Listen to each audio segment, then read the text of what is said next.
I could capture. So I assume this is really a seminar that will give you some writing tips, although I've geared it toward English 101. So I'm going to open up the whiteboard right now and just give you an opportunity to, let me make sure I can do this. Anna, will you need to?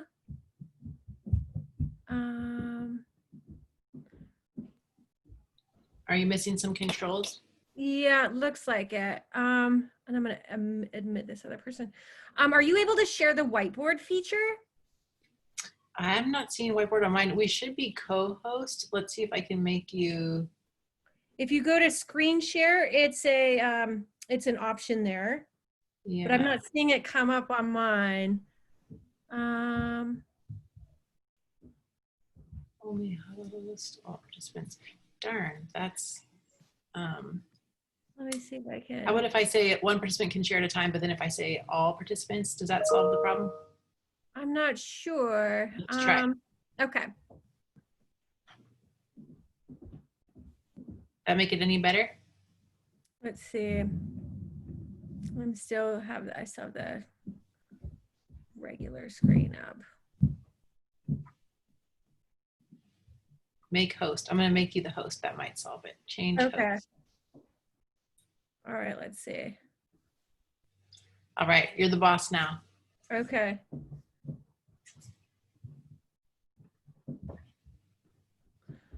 There it is. Okay, great. So I'm going to share the whiteboard. Do you all see it? And as I said, this is really, I'll give you some general tips in our time together today, but this is really geared toward English 101. So I wondered if we could take a moment to maybe write down some of the biggest anxieties or concerns that you have about either your English classes or English 101 in particular.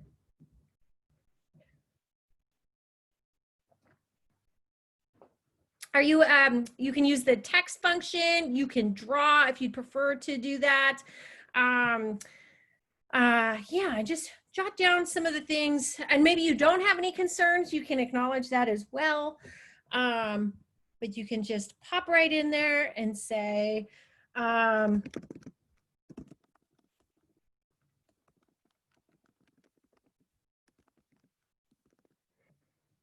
whatever you have concerns about.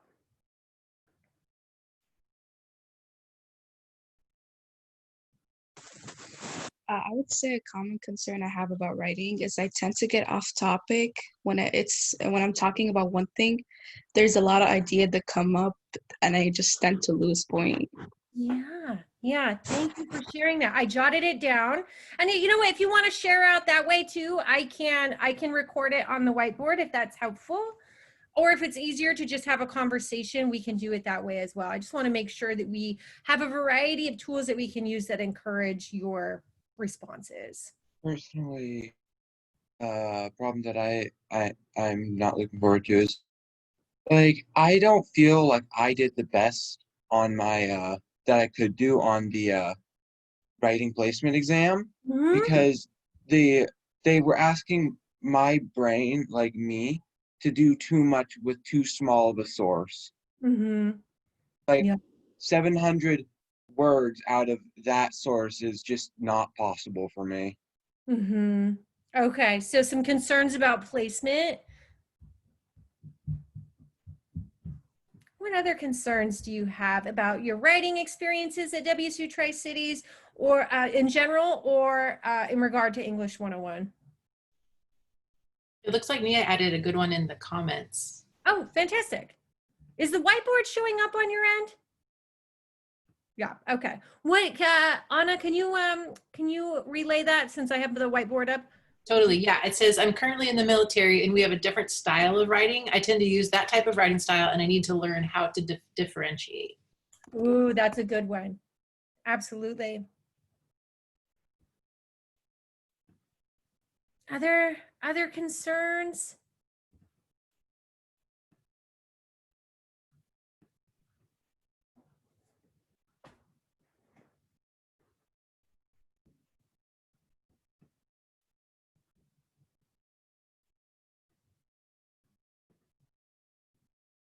Okay. All right. Well, that's a good place to start anyway.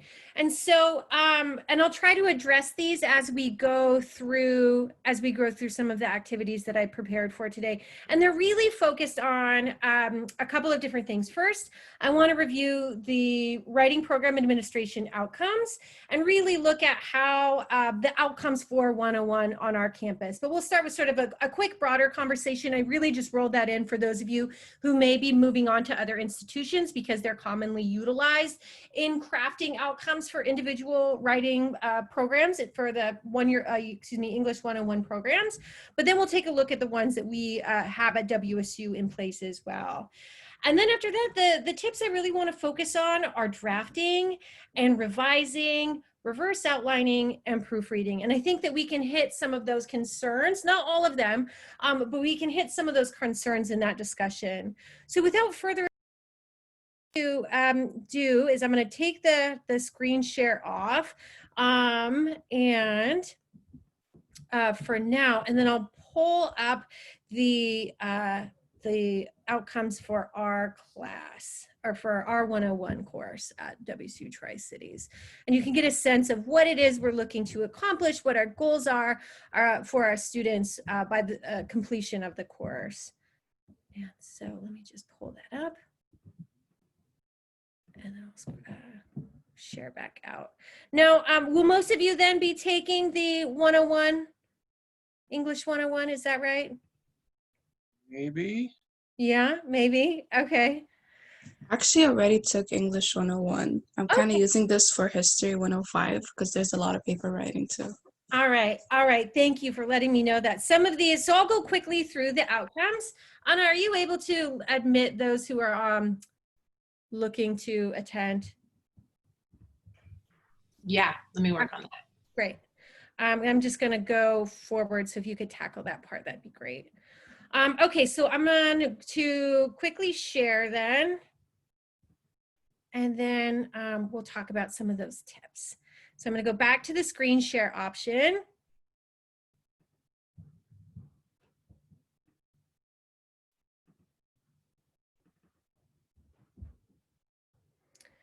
And then are you able to see the student learning goals document that I just pulled up? Hey, Patty, sorry to interrupt really quick. I think I cannot since I gave you hosting capabilities. Sorry about that. Okay, are others able to see it? Oh, no, I'm sorry. I can't add the late folks. Oh, I see. Yeah. Okay, yes, okay, thank you. Okay, great, I got it. Thank you, Anna. All right, so are you able to see our student learning goals? Yes. Yes. All right. Okay. So as I said, because some of you will not be moving into 101, we'll go through these quickly, but I think some of the strategies that we are looking for students to obtain in 101, you can think about how you might repurpose these for other classes. So through the class, we hope that students learn to adapt reading strategies for a diverse range of texts to support critical understanding and generative use of texts, develop the agency required for rhetorical decision-making processes. Do you have a sense about what rhetorical decision-making processes are? And this gets into the matter of audience that one of you had addressed, that Anna had read. Forgive me for not remembering your name, but using the military style, thinking about your audience and what they want from you. So this is a great way to illustrate this. So you know what the expectations are for your audience of your military colleagues, but that might change according to the work that you do not only in 101, but you will pivot then, right, for the work you would do in 105. So it's a real sense of audience and responding to the needs and expectations of that audience. That's what we mean by rhetorical decision-making processes. Rhetorically analyze textual artifacts. So thinking about how artifacts are constructed to meet the needs or expectations of particular audiences. Compose with audience, purpose, context, time, and occasion in mind. So really underscoring again that importance of the rhetorical situation and how to respond to that. develop information literacy.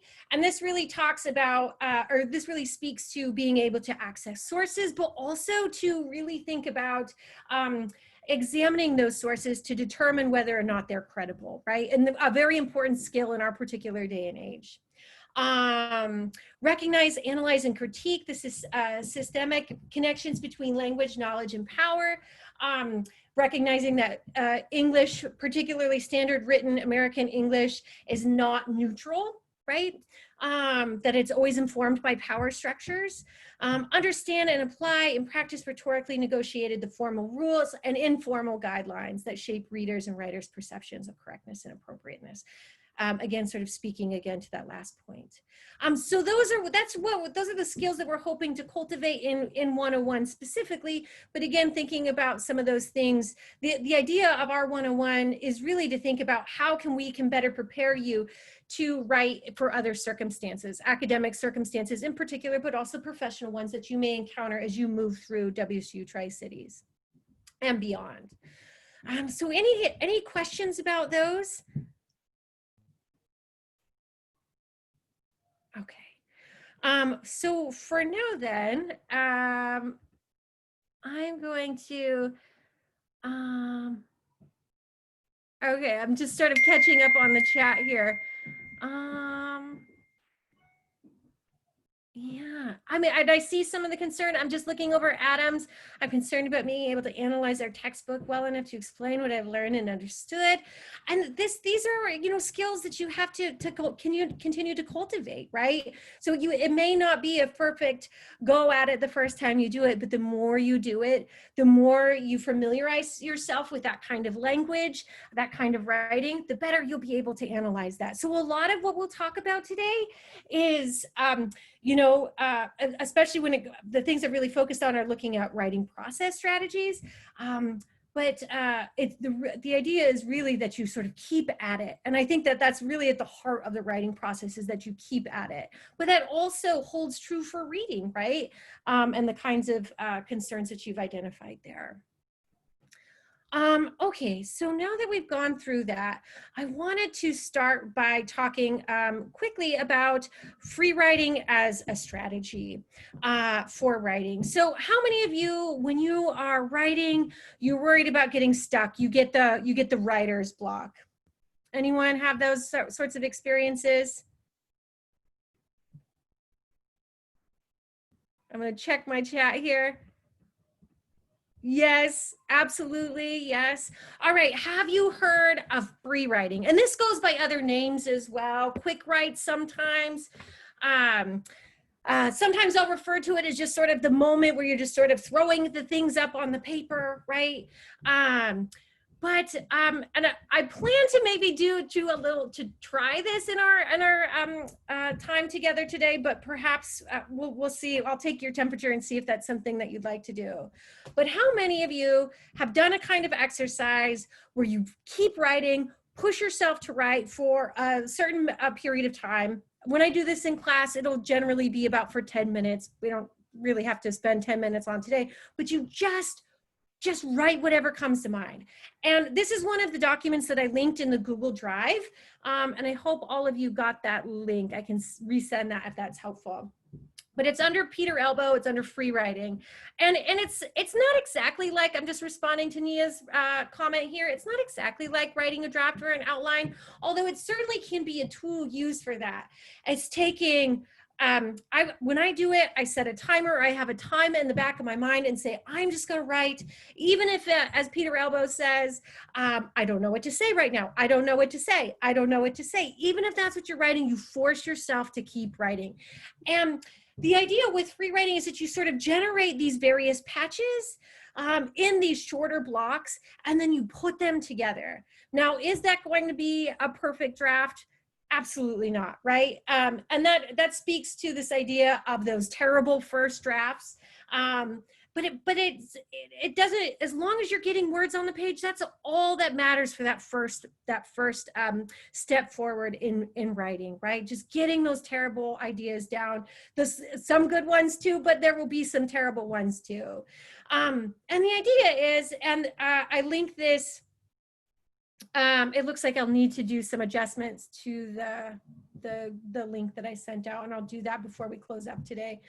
But the idea is that you're getting those words on the paper, that you have those kernels to start with, and then you can begin to refine them. And so do you want to take a moment to do a quick 5-minute free write?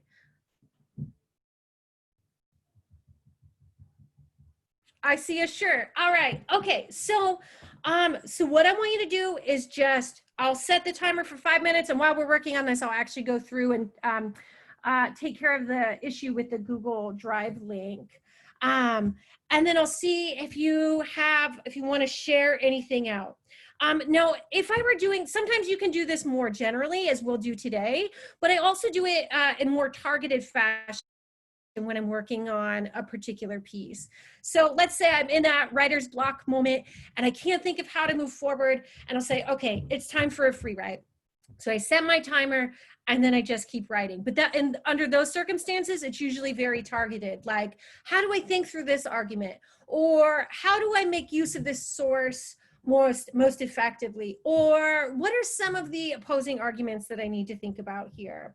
But for our purposes today, we can just do a free write proper. Although if you want a prompt, I can certainly give you a prompt as well. Any preferences there?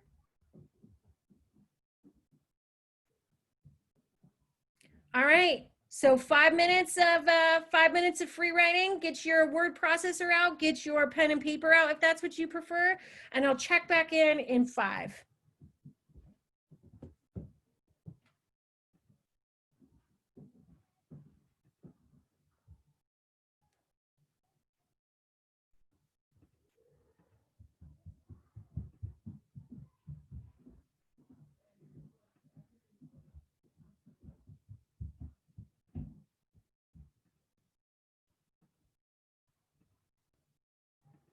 All right, and that you should have access now. My apologies for our Google Drive hiccup, but you should have access to some of those documents now.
Hey, Diana, welcome.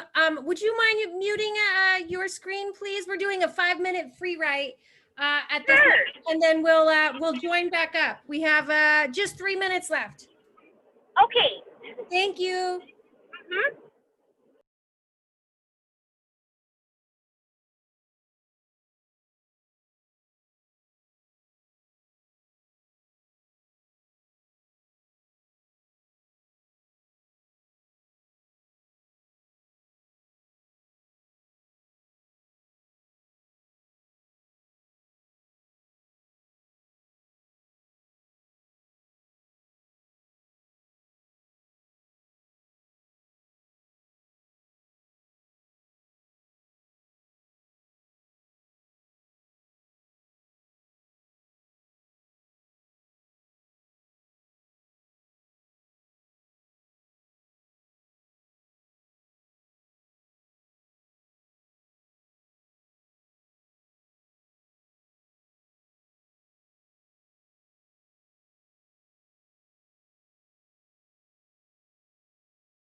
All right, our countdown is on.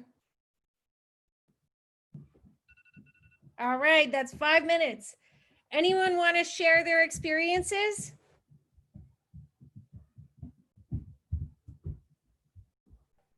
Was it hard? Were you able to maintain?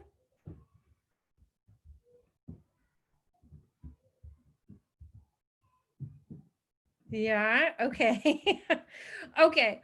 Well, I'll share my example that I wrote quickly just so you can sort of get a sense of it. So I'm going to share out again, and then we'll move on to talking about revising. So one of the things that Peter Elbow, as you'll see in the document that's in the Google Drive folder, he encourages you to keep going. Don't look at the red squiggly lines. Don't care about punctuation. Just keep writing. Just sort of you want to try to train that writing muscle when you're doing the free writing. And again, you can do it for general topics or not have anything in mind, like I did with the one that I'm sharing here. But you can also do it in a more targeted fashion for more academic assignments that you may encounter. But it's a great strategy anyway to help overcome those writing block moments and just to develop text, right? Just to generate text. So you have something to look at when you get to the revision stage. Now, what are your experiences with revision? Does anyone want to share?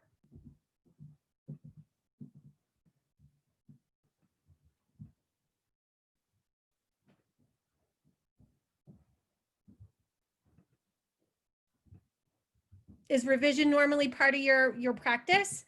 Diana, are you raising your hand? Yeah. Okay. Tell me about your experience with revision. So usually revision will consist of, for me, is this is my first time going back to college since I got my AA in early childhood ed at CBC.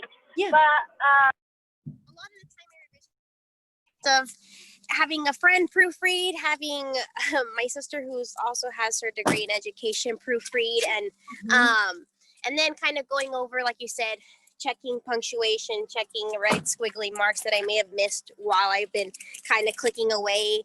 Because I tend to, if I focus on my mistakes that I'm making while I'm doing it, that it kind of, I lose my train of thought easier. Absolutely. Absolutely. Thank you for So, sharing. yeah. Let me see. Anyone else want to share their experiences with revision? Okay, I'm trying to see if I can hear. Like, oh, 1 sec here. Okay. Yeah. So I'm gonna run through a scenario with you all and see if this sounds familiar to you.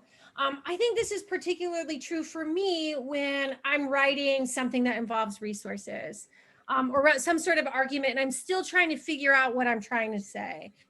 Because usually when I start a writing task, I don't know exactly what I want to say. I usually have maybe sort of a general idea, but I don't know exactly what it is.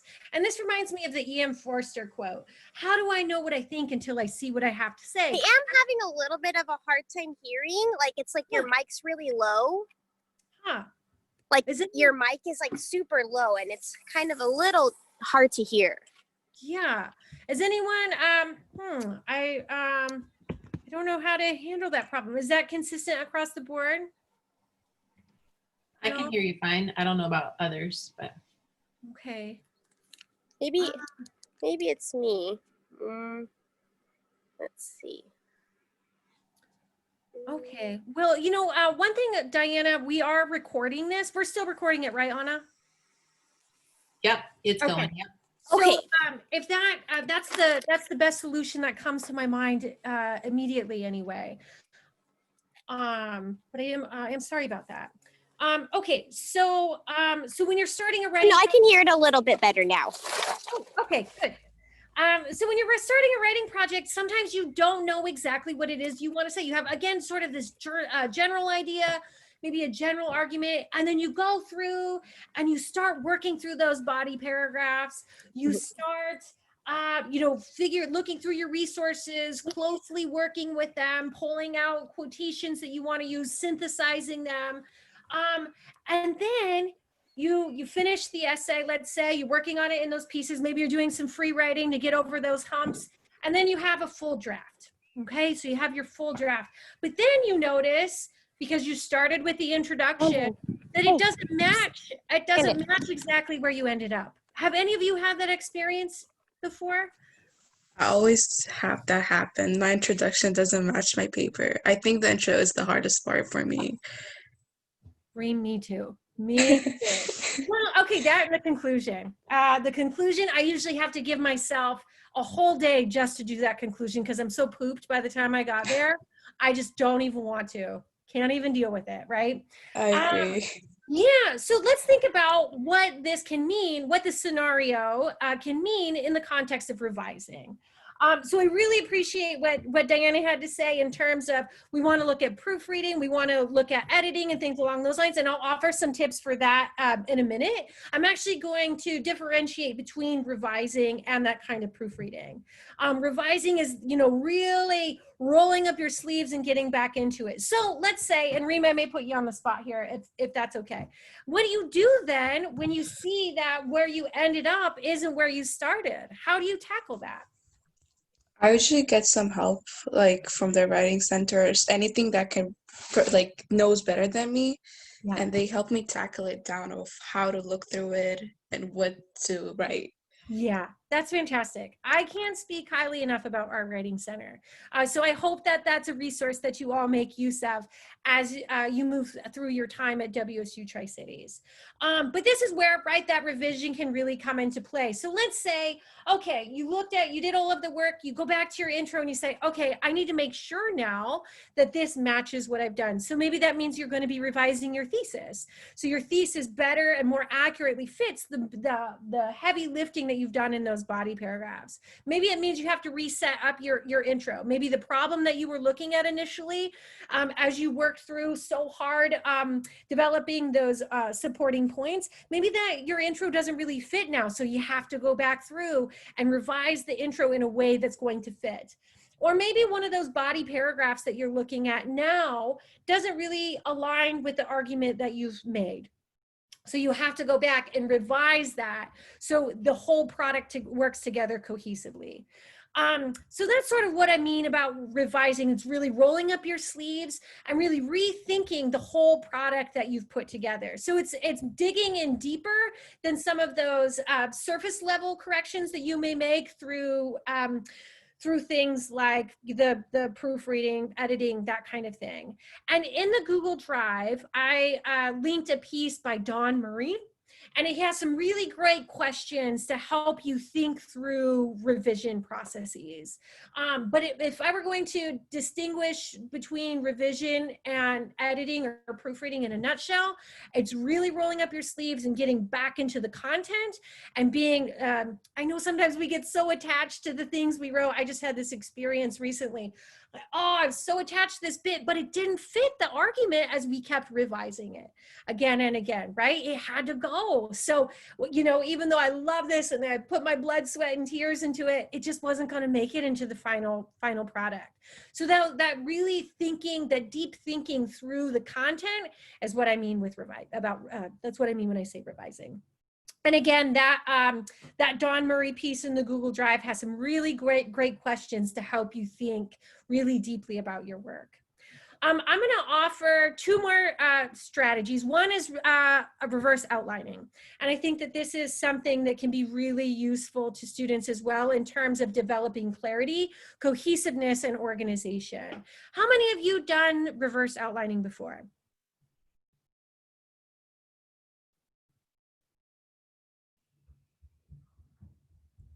Any reverse outliners out there?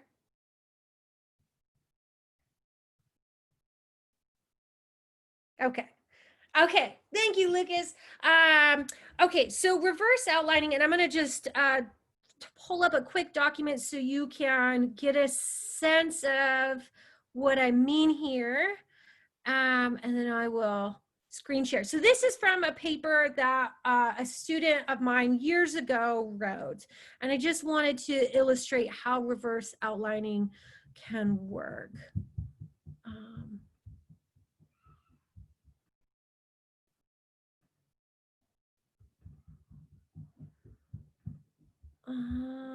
Okay, there we go.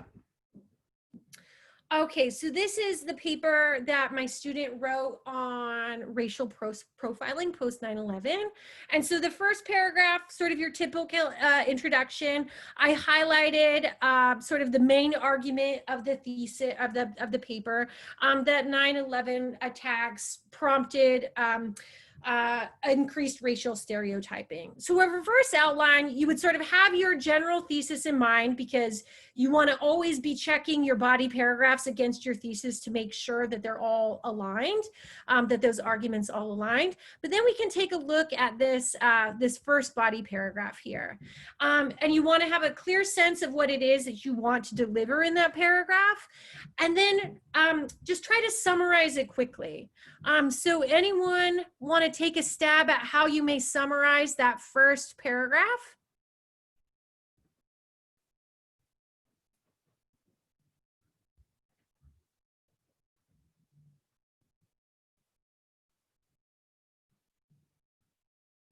I can't see you all because of my screen share now, so just offer anything you might have to say. And I think the more, when you're doing a reverse outline, a succinct, try to get that. Oh, yeah, Is that you, Diana? Yeah, so for like summarizing, do you just want to like kind of grab key points that you kind of see, like numbers or like facts that kind of jump out at you? Is that what you're kind of looking for? Yeah. So when you're doing the reverse outline, what do you think, in a succinct statement as possible, that paragraph is trying to say? And then the idea is, I'll walk through the rest of it so you can get, of the instructions, so you can get a sense of it. So let's say that we thought this paragraph was about instances of increased of racial profiling. So we would write something like that in our, and you can do this however you want for demonstration purposes. Okay. I'm going to do it here on my document, but sometimes it works easier if you print it out and write next to it, although the comment feature works fine too. So then once we have that sort of general idea of what the paragraph is about, we can say, okay, is everything in this paragraph about increased racial profiling? Okay. And then if it's not, let's say we have a statement in here that says something about long lines at the airport security or something. And say, oh, okay, that doesn't really align though with the point of this paragraph. So that would be an indicator to us that we need to take that detail out and either place it in a different paragraph where it fits better, either develop a new paragraph around it, or axe it completely. But that tells us, okay, this really isn't about that. This isn't really about increased racial profiling. We could also say, okay, now that we know that this is the point of this paragraph, are there other things that we can add to shore up our argument? If what we want to do here is acknowledge that there's been an increase of racial profiling, what other sources might we add here to further establish that's the case? And so what we would do with reverse outlining is we do that with every paragraph following the introduction and excluding the conclusion. And then we would say, do they all work to support our thesis statement? And do all of these ideas, so you're working on sort of the micro level with the individual paragraph, do these ideas really, and you want to tie it into your topic sentence, that first sentence or two of the body paragraphs, does this idea respond to the topic sentence? And then collectively, do these ideas all work to advance my thesis statement, advance my argument? Does that make sense? I'm going to take it off screen share for now. Any questions about the reverse outlining? So as I said, that this can be a strategy that you utilize to make sure that your organization is on track, both in terms of the paper as a whole, because you're constantly testing those ideas against your thesis, but also that your body paragraphs are working as well, that you're testing all of that information contained within that body paragraph against your conception of the main idea, which should be articulated again in that topic sentence, in the first sentence or two. All right, I see we have just a couple of minutes left for today, so I'm going to move on to talk about some proofreading strategies. And so I have a couple of go-tos that really work well for me. This is, you get to the proofreading strategy point when you have gone through your various revisions, had other people review them. In our classes, in our 101s, you'll be working with your peers, but also your instructors as well to get feedback. And then it's time to submit the final. So you're going to be preparing a final for the portfolio that's we have in our 101 courses. So it's time to proofread now. You've done all the hard work, now it's time to do the proofreading. Reading out loud can really be helpful to catch some of those errors. I also think making, if we all know our verbal and written tics, right? So I know, for example, I'm always going to use a signal phrase that has the word as in it, as so-and-so said. So I try to break that, right, for stylistic purposes, but I know that's one of the things that I tend to do. So I look for that in particular. So maybe you're a comma splice person, or maybe you're a run-on person, and you know that those are things that you need to pay attention to in particular. So I think keeping a log of those things that we do that we want to sort of remedy or address in our writing is another good proofreading strategy. We can defamiliarize our minds from the piece that we've worked so hard on by reading backwards. And I don't mean word by word, but I mean sentence by sentence. So starting from the end of the piece, work backwards, sentence by sentence, because our brains are super miraculous, right? They will fill in blanks. We won't be able to see errors clearly. So by defamiliarizing ourselves in our normal reading practices, we're more inclined to catch those kinds of, surface level kinds of errors as well. I think Diana's tip about having other people read it as well can be a good strategy too. And in the Google Drive, I put together just a quick document that has a couple of links on it that has some other proofreading strategies. One's from Grammar Girl, which I think is a great resource. And then one is from the Writing Center at Little Rock. And I really liked how they worked through their proofreading strategies. So that brings us to our 12:45. Brings us to 12:45. So are there other questions, or are there concerns or things that you want to ask about before we close up today?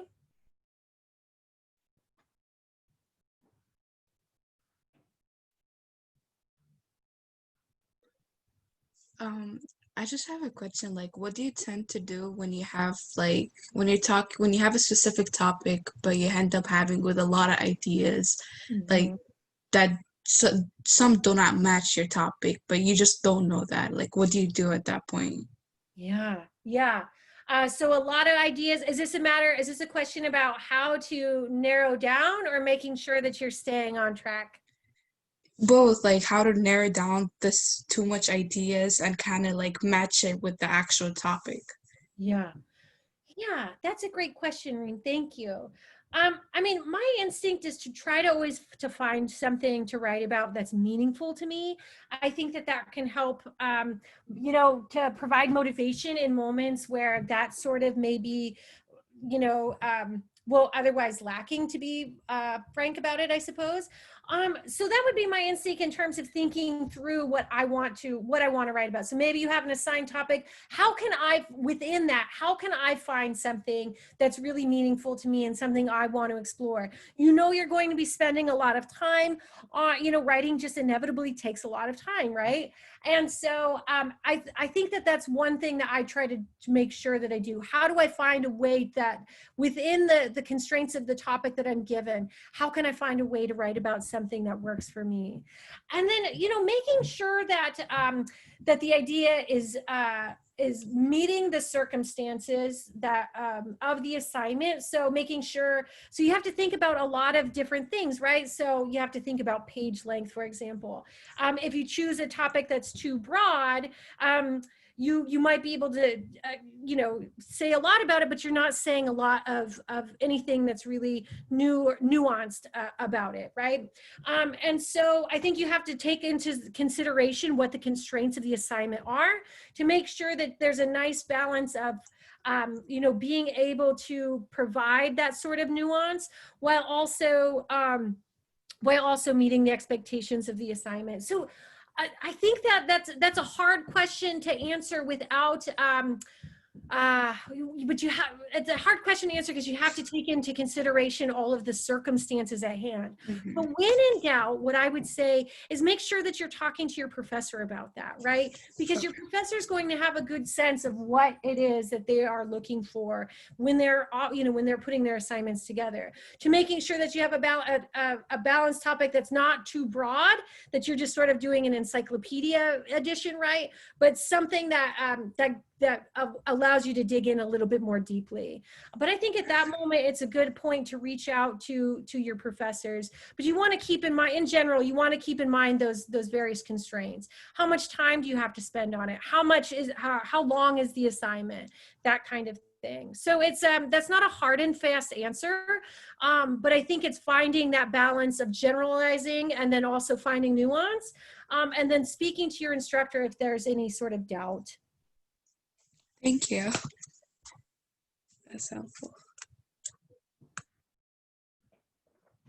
Other questions or comments before we close up for today?